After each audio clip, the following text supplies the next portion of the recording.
Oke, selanjutnya soal nomor 2. Ketika sebuah benda diberikan gaya sebesar 30 Newton, berarti diketahui F-nya sama dengan 30 Newton. Benda itu akan dipercepat ya, accelerate artinya percepatan ya, berarti percepatannya adalah 3 meter per second kuadrat.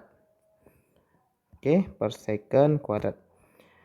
Jika benda, if the object ya, diberikan gaya 55 Newton ya, maka percepatannya berapa? Jadi ada dua keadaan berarti ya. Kalau F1-nya 30, maka benda akan bergerak dengan A1 3. Kalau diberikan gaya F2 nilainya 55 Newton, maka A2-nya berapa gitu ya. Nah, tentu ada hubungan antara F dan A. Kita tahu rumusnya adalah F sama dengan M kali A.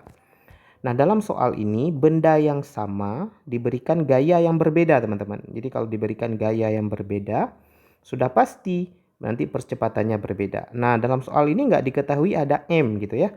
Maka ada dua caranya. Bisa cari M dulu ya dari keadaan satu ya. Misalnya gini ya. Jadi dari keadaan satu berarti ini kan dari rumus Fm kali A kita bisa cari rumus M sama dengan F dibagi A ya teman-teman. Berarti kalau kita mau cari M di keadaan 1 itu F1 dibagi dengan A1. Berarti nilainya adalah 30 bagi 3 kan 10 ya, 10 kilo.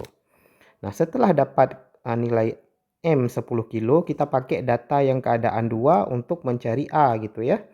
Maka kita bisa ambil rumusnya kalau F sama dengan M kali A. Kalau kita butuh A berarti rumusnya adalah F per M gitu ya, dibalik-balik aja. F-nya F2 M. Nah, M-nya itu sama teman-teman ya, pada keadaan 1 dengan keadaan 2 itu massanya sama. Kan nggak mungkin dong didorong dengan gaya yang berbeda, massanya bisa berbeda kecuali bendanya beda. Ini kan bendanya masih sama kan, jadi M-nya kita bisa pakai yang sama.